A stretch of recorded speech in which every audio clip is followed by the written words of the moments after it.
Haleluya. Haleluya. Salam sejahtera dalam kasih Tuhan kita Yesus Kristus, sukacita lagi ada dalam ibadah kita bersama. Amin, saudara. Ya. Puji Tuhan, saya menelepon 3 hamba Tuhan di Banten, satu pun nggak bisa datang, saudara. Ya, perhalangan. Akhirnya hari ini saya yang tugas. Berarti kami yang berulang tahun, kami mengorbankan diri kami sendiri, saudara, ya. Jadi kadang memang pedang bermata dua, saudara. Amin. Ada kalanya kita pun harus mengorbankan diri sendiri juga, saudara. Saya nggak tahu mereka memang betul-betul berhalangan memang, saudara, atau kadang sungkan, saudara, tumpang tangan sama kami. Saya pikir ya udahlah, nanti hamba Tuhan di sini aja yang berdoa buat kami, saudara. Amin. Kita rayakan internal kita saja, tentunya dengan kasih Tuhan dari Kerajaan Ciampea Bogor. Terima kasih. Ini menjadi satu sukacita bagi kami, saudara, bahwa perjalanan hidup, perjalanan keluarga rumah tangga itu nggak gampang, saudara, karena musuhnya setan, ya saudara, ya. Setan itu paling nggak suka yang namanya lembaga keluarga. Dengan segala cara dia akan coba mengganggu, merusak, mengintimidasi. Tapi kadang jangan salahkan setan, saudara, kadang dari diri sendiri juga, saudara, ya. Di sini nggak ada, saudara. Amin. Haleluya. Saya yakin Bung Andre sudah menikmati damai sukacita selama beberapa minggu lalu. Sekarang mulai lagi ronde keberapa, Bung? Artinya, saudara, memang begitulah dilematis keluarga rumah tangga. Hanya bagi yang berani, saudara. Amin. Berani ambil risiko, saudara. Ya, berani meminta maaf walaupun gak salah.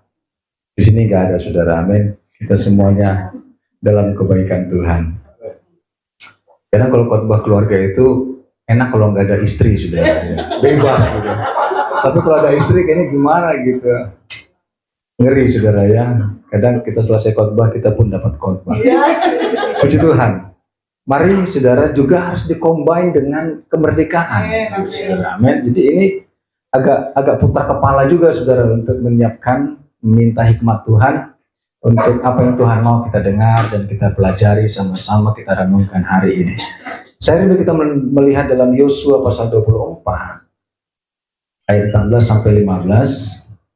Yosua pasal 24 ayat 14 dan 15, satu bagian yang kita sama-sama paham dan sama-sama tahu. Yosua 24 sudah ditayangkan ayat 14 sampai 15. Satu nasihat, satu tantangan, satu peringatan, satu komitmen yang akan kita sama-sama dengar hari ini. Yosua 24 ayat 14 sampai 15, firman Tuhan katakan, oleh sebab itu takutlah akan Tuhan dan beribadahlah kepadanya dengan tulus, ikhlas dan setia.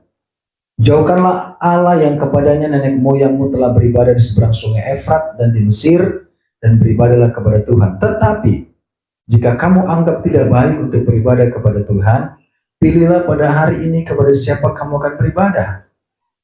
Allah yang kepadanya nenek moyangmu beribadah di sungai Efrat, di seberang sungai Efrat, atau Allah orang Amori yang negerinya kamu diami ini.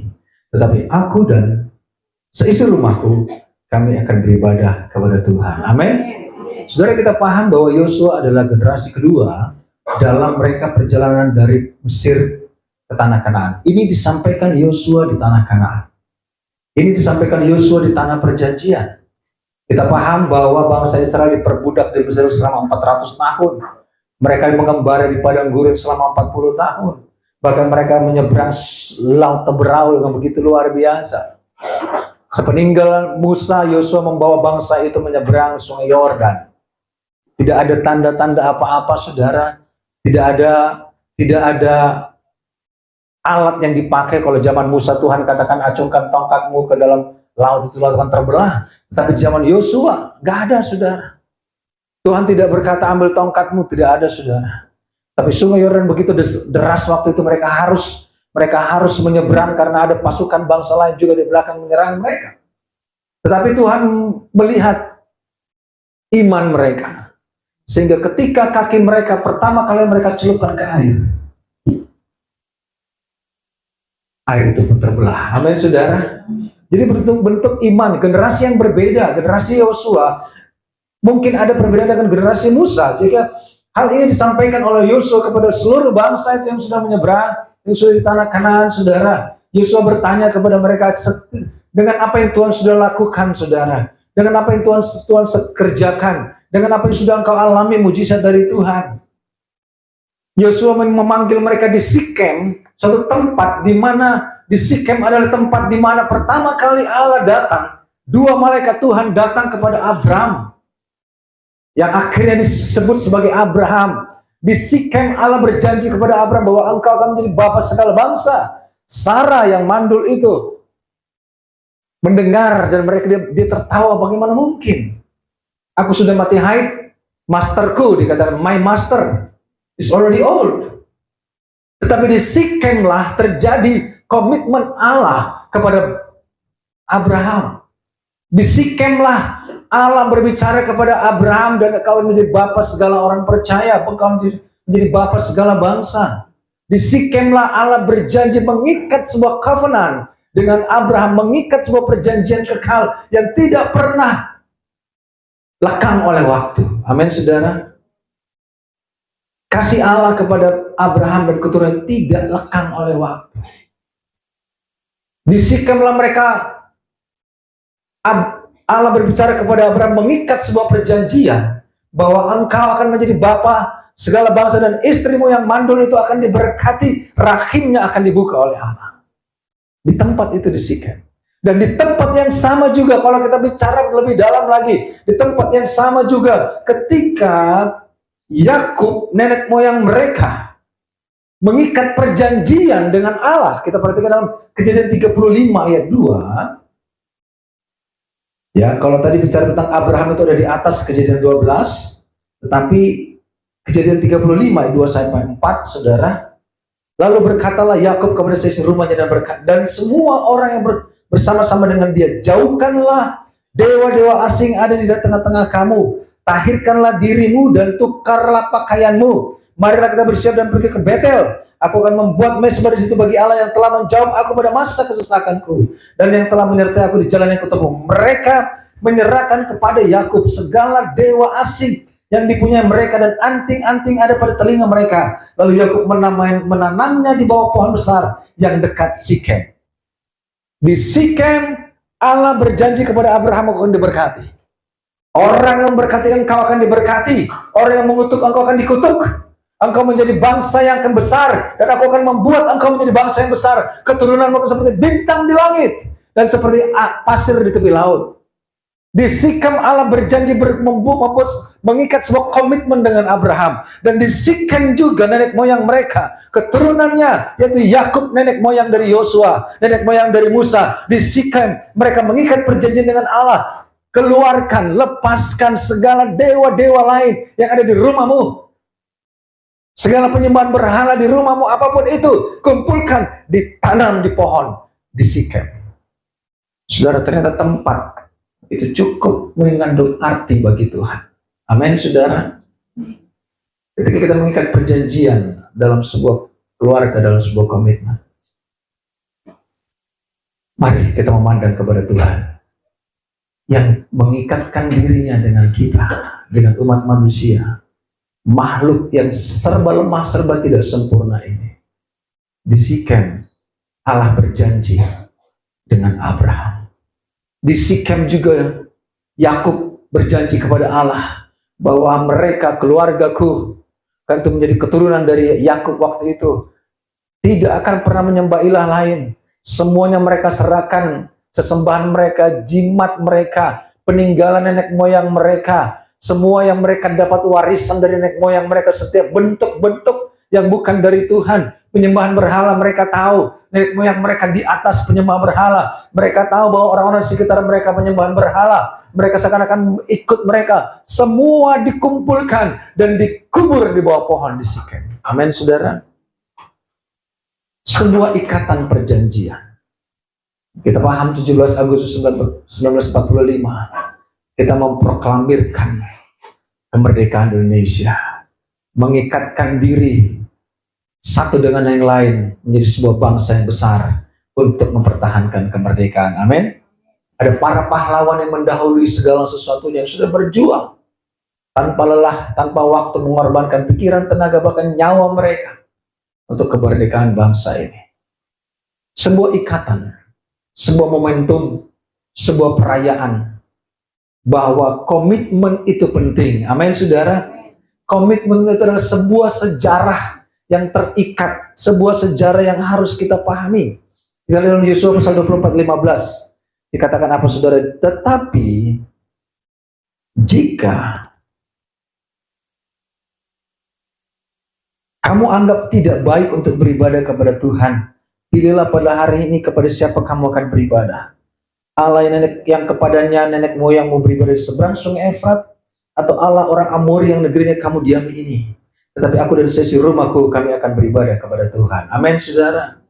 Jadi sebuah komitmen Yosua berkata kepada bangsa itu, sekalipun Tuhan sudah baik bagi engkau, sekalipun Tuhan sudah membebaskan kita dari 400 tahun perbudakan di Mesir, sekalipun Tuhan sudah menuntun kita 40 tahun di padang gurun yang begitu panas terik, sekalipun Tuhan sudah menuntun kita menyeberang sungai Laut Merah, saudara, bahkan sungai Yordan, tetapi tetap dikatakan bahwa ibadah itu tidak mengandung unsur paksaan. Tetap Tuhan memberikan sebuah free will kepada manusia. Apakah engkau mau beribadah kepada siapa? Kalau kita tarik kepada rumah tangga, saudara, kalau kata-kata ini muncul dari seorang suami kepada istri, atau dari istri kepada suami, ini udah gawat darurat, saudara. Betul ya? Kalau ada suami katakan, pada hari ini walaupun kita sudah sekian lama, pilih kepada siapa kamu mau pergi. Wah, ngeri, saudara. Berarti ada kasus di sana. Apalagi kalau istri juga ngomong begitu, udah kasus itu rumah tangga itu betul-betul sudah mau pecah itu, saudara. Jangan sampai itu ada. Amin, saudara. Amin. Tapi Yosua harus berkata kepada bangsa itu, Tuhan tidak pernah menuntut sebuah keterpaksaan, saudara. Karena itu bicara kerelaan. Rumah tangga pun seperti itu, saudara, tidak ada bentuk keterpaksaan. Semuanya berdasarkan kerelaan dan kasih. Amin, saudara. Ada yang terpaksa menikah di sini, saudara? Karena dikamparin bapak gue, makanya gue menikah sama dia gitu, saudara. Atau diancam golok gitu mungkin.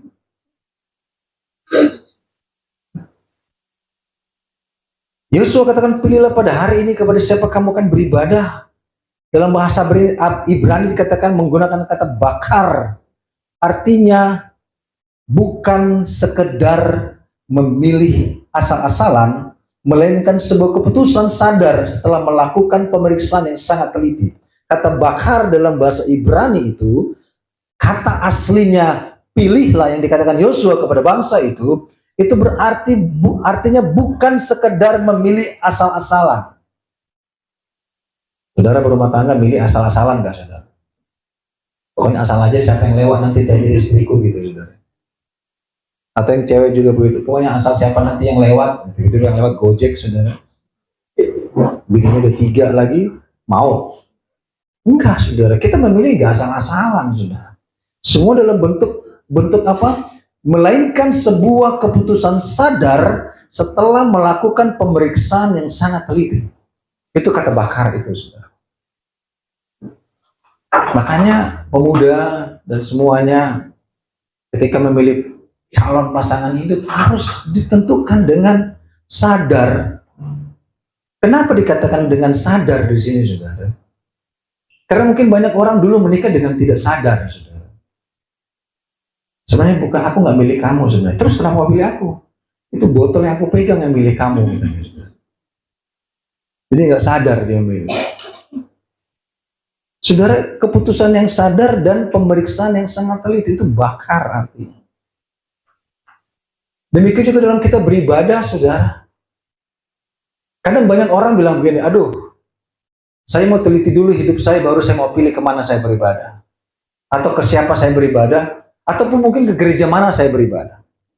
Ada banyak orang begitu, saudara. Dia teliti dulu satu komplek, ada 10 gereja. Dia teliti satu-satu, ya yang mana ya gitu, saudara, yang cocok. Nah, ini nggak cocok kayaknya. Nah, ini nggak cocok. Kalau khotbahnya marah-marah gitu, saudara ya. Kadang orang, oke, fine. Silahkan, saudara, supaya tidak ada penyesalan. Ya, banyak penyesalan kemudian hari, betul ya. Biasanya penyelesaian datang terlambat atau di awal, saudara? Hah? Di akhir belakangan. Ada yang menyesal di sini, saudara? Jangan, saudara ya. Jangan sampai menyesal. Pilihan itu sudah ditentukan lewat kesadaran dan penelitian, saudara. Atau jangan asal mau juga. Ditembak si A mau gitu, ditembak si B mau, ditembak si C mau gitu, saudara. Akhirnya bingung, berantem orang semua. Batak, Manado, Ambon berantem gara-gara dia, saudara. Karena selalu terbuka, siapa aja boleh gitu. No. Amin. Dalam keluarga tetap ada keputusan yang diambil itu dengan sadar. Dan dalam sebuah penelitian, dalam sebuah pengalaman. Dan juga kita beribadah, saudara. Orang tidak ada beribadah, saudara. Ketika ditanya kamu beribadah kemana, dia bilang saya itu netral, gitu, saudara. Ada yang pernah dengar begitu orang? Saya netral, gitu. Saya ke gereja enggak, saya ke kelenteng enggak, saya ke masjid enggak, kemana-mana enggak, saya netral. Saya nggak mau milih, pokoknya saya netral. Saudara, netral berarti memilih kejahatan. Nggak ada kata netral dalam kita bertuhan. Jati diri manusia Tuhan tentukan harus ada yang dia sembah. Itu jati diri manusia. Dari zaman batu, saudara, dari zaman batu Tuhan sudah tetapkan, karena kita diciptakan Tuhan dalam bentukan tangan Tuhan. Tuhan sudah tetapkan di hati kita harus ada yang disembah, harus ada yang dikagumi, harus ada yang diagungkan. Karena manusia itu makhluk sosial yang terbatas, yang membutuhkan atensi dan pertolongan dari kuasa yang jauh lebih besar daripada dia. Itu manusia.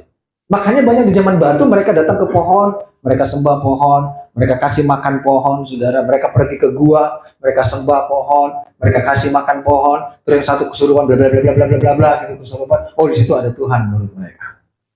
Mereka pergi ke sungai, mereka pergi ke laut, mereka persembahkan sesuatu, terus ada yang kesurupan. Mereka bilang, oh itu Tuhan di sana. Itu manusia dari zaman batu sampai sekarang. Jadi tidak ada yang namanya netral dan apatis, saudara.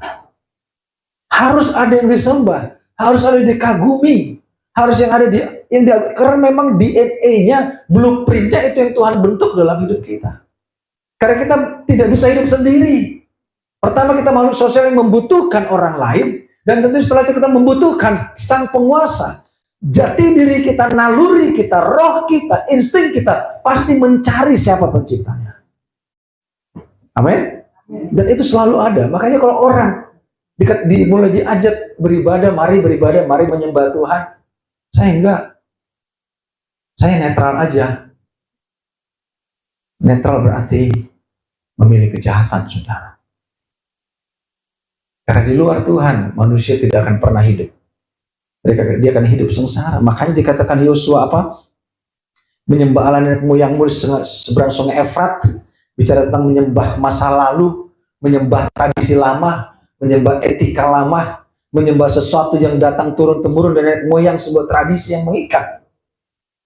Yosua menawarkan kepada mereka, pilihlah kepada siapa kau akan beribadah. Sekalipun, saudara, Tuhan sudah menuntun mereka begitu luar biasa dalam mujizat-mujizat yang mereka perhatikan, mereka alami. Generasi Yosua adalah generasi mujizat. Generasi Musa adalah generasi perbudakan, saudara. Keterpaksaan, dicambuk, dipukul. Itu generasi Musa. Generasi perbudakan, generasi yang dipaksa. Tapi generasi Yosua adalah generasi kasih karunia dan anugerah. Karena sepanjang 40 tahun generasi Yosua yang lahir di padang gurun, mereka tidak pernah mengalami keterpaksaan, mereka mengalami mujizat. Yang mereka lihat setiap pagi ada mujizat. Yang mereka lihat setiap pagi ada mujizat. Yang mereka lihat setiap pagi ada kasih karunia. Allah, karena kasih Tuhan baru setiap pagi. Itu yang mereka lihat. Tetapi Allah tetap membuka peluang kepada mereka, tetap bertanya kepada mereka lewat Yosua, kalaupun Tuhan sudah baik kepada kita, kalaupun Tuhan sudah memelihara kita, kemana engkau akan beribadah? Yosua sedang menantang mereka. Apakah engkau manusia yang takut akan Tuhan? Apakah engkau manusia yang tahu berterima kasih? Atau engkau manusia durhaka? Menurut pemahaman Yosua. Makanya kepada siapa? Apakah engkau kembali menyembah nenek moyangmu? Yang diajak ngomong diem, yang dikasih makan buah naga diem, sudah sampai busuk tuh buah naga di situ, nggak dimakan juga sama dia. Kepada siapa? Apakah kamu mau menyembah Allah yang orang Amori yang tanahnya kamu diami sekarang? Bicara tentang bangsa di mana mereka tinggal, saudara. Bicara tentang mayoritas, saudara. Apakah kamu menyembah Allah orang Amori yang tanahnya kamu diami? Apakah kamu mau menyembah Allah orang mayoritas di sekitarmu? Ditawarkan lagi oleh Yosua, ditanya lagi oleh Yosua dalam satu komitmen di Sikem, di tempat di mana Allah mengikat perjanjian dengan Abraham, di Sikem, di tempat di mana Yakub nenek moyang mereka membakar dan mengubur ilah-ilah lain. Sebuah perjanjian pada waktu itu, dan ini perjanjian ketiga di tempat yang sama. Saudara, kita tidak bisa memungkiri di sekitar kita banyak keluarga kita, anak-anak kita yang menyembah ilah orang Amori, yang menyembah ilah orang mayoritas di sekitar. Kenapa? Mungkin banyak alasan. Karena orang tua tidak pernah berkomitmen. Karena orang tua tidak pernah menjadi teladan. Karena orang tua seperti tadi, netral. Sehingga anak-anak mereka bingung mereka mau kemana. Karena keputusan orang tua menentukan anak-anaknya. Komitmen orang tua menentukan anak-anak, itu dalam keluarga dan rumah tangga. Komitmen orang tua suami istri menentukan anak-anaknya mau jadi apa. Orang di jalan sana, saudara, broken home, jalan, saudara. Jadi gembel di jalanan karena orang tua tidak berkomitmen pada janjinya. Saya katakan tadi, saudara, rumah tangga keluarga adalah sebuah lembaga yang Allah bentuk pertama. Saya pernah sampaikan bahwa Allah tidak membentuk organisasi gereja pertama, saudara, enggak. Organisasi gereja dibentuk oleh manusia. Tetapi lembaga yang pertama Allah bentuk adalah keluarga. Ketika Adam dalam kesendiriannya, Allah katakan tidak baik manusia itu seorang diri, makanya diserahkan Hawa. Dia bentuk sebuah lembaga rumah tangga yang harus dipertahankan. Siapa musuhnya, saudara? Yang pertama. Siapa musuhnya? Iblis. Iblis mau menghancurkan lembaga yang pertama yang Allah bentuk. Allah tidak bentuk organisasi gereja, enggak. Allah tidak bentuk agama. Makanya orang boleh bilang, siapa agama Allahmu? Emang Allah beragama? Ya Allah, ya Allah. Dia justru yang disembah. Agama tidak menyelamatkan. Saya sering katakan bahwa religion is not, Christianity is not about religion. Christianity is more about relation. Amin. Kekristenan itu bukan bicara agama saja, itu bicara tentang hubungan. Tadi kita sudah dengar bahwa semua tulisan dalam Alkitab tadi kita baca dalam kemerdekaan Kristen dalam Galatia itu, semuanya itu dirangkum dalam kasihilah sesama manusia seperti engkau mengasihi dirimu sendiri. Kasihilah Allah dengan segenap hatimu, pikiranmu, segenap akal budimu, segenap kekuatanmu. Itu rangkuman seluruh Alkitab, saudara. Makanya dikatakan, ditanya, kamu mau menyembah siapa? Allahnya tetanggamu? Apa kau akan izinkan anak-anakmu menyembah ilah-ilah tetanggamu? Tapi itu dimulai bukan hanya bicara komitmen kepada Allah, dimulai dari komitmen dalam keluarga. Amin. Suami istri, orang tua.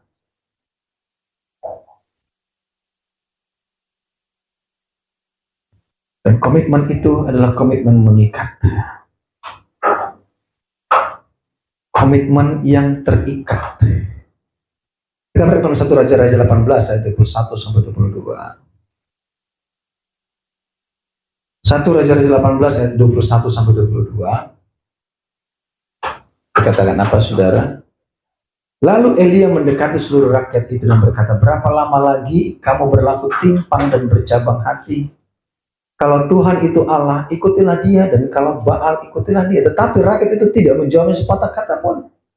Lalu Elia berkata kepada rakyat itu, hanya aku seorang diri yang tinggal sebagai nabi Tuhan. Padahal nabi-nabi Baal itu ada 450 orang banyaknya. Elia katakan, hanya aku saja seorang diri yang tinggal sebagai nabi Tuhan. Banyak orang hanya melihat mayoritas, banyak orang hanya melihat jumlah terbanyak, kuantitas, saudara. Banyak orang berpikir, aku mau ikut dia, aku mau sama seperti dia. Elia katakan, hanya aku sendiri menjadi nabi Allah, yang lain itu nabi Baal, kata dia. Dia tetap berkomitmen menyembah Tuhan, menyembah Tuhan, saudara. Jangan ikut orang di luar sana, saudara. Tuhan mau kau mengikut pada komitmen menyembah Allah yang benar. Amin. Banyak orang, aduh, kalau kokoh itu ke gereja, gue ikut kokoh itu aja ke gereja. Oh, tapi kalau dia ke sana, gue ikut dia ke sana. Atau nunggu, saudara. Nunggu aja, kita bareng aja, dua keluarga. Nunggu.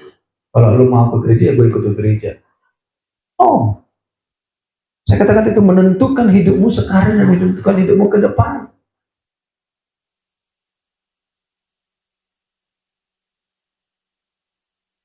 Hanya aku seorang diri yang tinggal sebagai nabi Tuhan. Sekalipun hanya engkau seorang diri menyembah Yesus, engkau harus tetap berkomitmen menyembah Tuhan. Amin. Dan itu menjadi sebuah komitmen yang benar. Dan itu sebuah deklarasi keputusan kepemimpinan yang tidak bisa dikompromikan. Keputusan seorang pemimpin, keputusan seorang bapak, keputusan seorang suami, keputusan seorang kepala keluarga. Dia katakan bahwa ini komitmen aku dan sesi rumahku, kami akan menyembah Allah yang hidup. Amin. Sekalipun bangsa itu memilih ilah lain, padahal mereka sudah menerima banyak pertolongan Tuhan, tapi Yosua berkomitmen di Sikem, di tempat itu sebuah perjanjian yang ketiga. Setelah nenek moyangnya ada, dia berjanji terus, dia berjanji terus, dia mengikut apa yang Tuhan mau. Ikatan yang pertama itu dia tidak pernah pungkiri. Ikatan kedua dia hormati. Ikatan ketiga semakin mengikat bahwa aku dan sesi rumahku, aku akan menyembah Allah yang hidup. Amin. Mungkin kita hanya seorang karyawan di kantor. Di tengah mayoritas yang kita lihat kanan dan kiri, Tuhan membutuhkan komitmenmu. Tuhan mau engkau melihat bahwa Tuhan adalah Allah yang benar-benar Allah yang luar biasa. Dan keteladanan kepemimpinan itu harus ada dalam keluarga dan rumah tangga.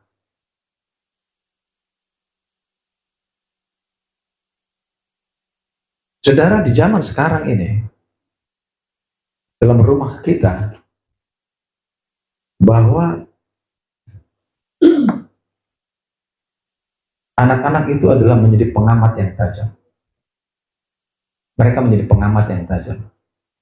Dan bisa menjadi pengamat yang kritis. Dalam keluarga kita, anak-anak adalah pengamat yang tajam dan pengamat yang kritis. Dan mereka 24 jam setiap hari mengamati apa yang kita lakukan sebagai keluarga. Dan itu akan tertanam dalam hati dan pikirannya. Itu akan tertanam dan itu yang membentuk dan membesarkan dia. Apa yang terjadi di rumah itu yang membentuk dan membesarkan dia.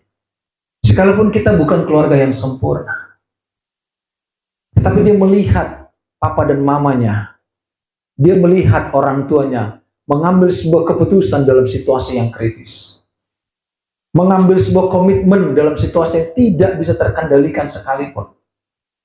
Dan itu akan membentuk dia ke depan ketika dia dewasa mengambil sebuah keputusan bagi hidupnya. Amin. Jadi situasi keluarga dan rumah tangga Apapun yang terjadi gejolak di rumah itu, anak itu menjadi pengamat yang tajam dan pengamat yang kritis. Dia akan memperhatikan ketika satu masalah sedang terjadi dalam keluarga, dia akan melihat bagaimana papa dan mamanya mengambil keputusan yang terbaik bagi keluarga. Ketika sebuah masalah terjadi, saudara, baik masalah ekonomi, masalah hubungan, masalah apapun itu, dia akan mengamati, menjadi pengamat yang tajam dan kritis. Dia akan melihat bagaimana papa dan mamanya mengambil keputusan. Dan dia akan dibentuk oleh situasi itu. Jadi, bukan hal yang main-main, saudara. Terlebih dalam kita beribadah. Dia pun mengamati ketika ada gejolak dalam tempat ibadah di mana orang tuanya beribadah. Dia pun akan melihat bagaimana papa dan mamanya mengambil sebuah keputusan. Ketika mungkin papa dan mamanya dikecewakan di gereja. Itu pun akan tertanam dalam pikiran anak-anak itu. Dia akan melihat bagaimana papa mamanya mungkin diperlakukan tidak adil di tempat pelayanan. Dia akan melihat sikap orang tuanya. Apakah mereka mengambil sebuah keputusan yang tetap dan teguh, sekalipun badai persoalan terjadi baik dalam rumah tangga maupun dalam pelayanan. Sekali lagi saya katakan ke saudara, karena musuhnya setan, saudara, musuhnya bukan RT, RW, lurah, bukan. Ibadah kita terhalang-halang kadang, saudara. Musuhnya bukan yang bisa kita lihat. Demikian juga keluarga dari rumah tangga, saudara. Iblis setiap hari mengaum-ngaum seperti singa, ingin menerkam mereka yang mungkin imannya lemah, ingin menerkam keluarga rumah tangga, menerkam dalam kondisi apapun, saudara. Berapa banyak perjanjian bisa pecah, berapa banyak perjanjian bisa retak, berapa banyak perjanjian bisa diabaikan, ditinggalkan, dan tidak dihormati. Karena apa, saudara? Karena memang tidak kuat dan tidak mampu. Karena apa? Karena tidak mengandalkan Tuhan dalam kehidupan mereka. Dan kita, Tuhan mau mempersiapkan generasi yang takut akan Tuhan. Ibarat suami istri, saudara. Kalau nggak akur di rumah, dapat berkat nggak? Ya. Makanya banyak berdoa. Amin, saudara. Banyak berdoa. Coba papa dan mama nggak akur di rumah. Anak-anak bahagia nggak? Nggak mungkin. Anak-anak bisa sekolah dengan baik? Nggak mungkin. Apakah impian keluarga tercapai ketika papa dan mama nggak akur? Nggak mungkin. Dan sama juga dalam keluarga kita, saudara. Kalau kita menginginkan berkat kemajuan bagi keluarga, yang Tuhan mau lihat adalah ketika kita mempertahankan iman dan mempertahankan rumah tangga dengan baik dan benar. Karena nggak mudah, saudara. Perjuangannya nggak mudah. Sekalipun banyak menganggap sepele. Tetapi nggak mudah, dan itu yang harus dipertahankan dengan segenap kekuatan, dengan segenap pikiran, dengan segenap tenaga kita, saudara. Seorang penulis buku berjudul Joshua, Daryl J. Potts dari Amerika, menulis begini. Anak-anak kita tidak membutuhkan orang tua yang tampak sempurna seperti malaikat. Mereka membutuhkan orang tua yang otentik, yang menunjukkan bagaimana cara berdoa saat menghadapi masalah, dan bagaimana cara mengampuni saat terjadi kesalahpahaman.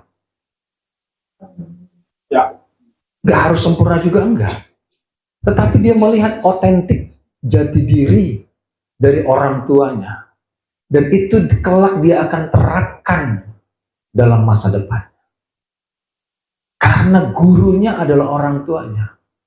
Jadi Tuhan mau mencetak, membentuk, mempersiapkan generasi yang takut akan Tuhan, dimulai dari keluarga yang takut akan Tuhan. Amin. Sekalipun masalah terjadi, kesalahpahaman terjadi, saudara. Saya nggak mengatakan kehilafan, saudara. Nanti bahaya pengertiannya. Maaf ya, papa hilaf. Ngeri, saudara, itu. Itu ngeri, saudara. Tetapi mengampuni saat terjadi kesalahpahaman, saudara. Pada saat terjadi kesalahpahaman, bagaimana kita cara berdoa dan cara memecahkan sebuah masalah. Kadang memecahkan satu masalah butuh waktu, saudara. Ada di sini suami istri memecahkan masalah seminggu, saudara. Atau coba dalam hitungan satu hari seperti Tuhan bilang, jangan sampai matahari terbenam, sudah berdamai. Ada yang memecahkan masalah berbulan-bulan, saudara, antara suami istri.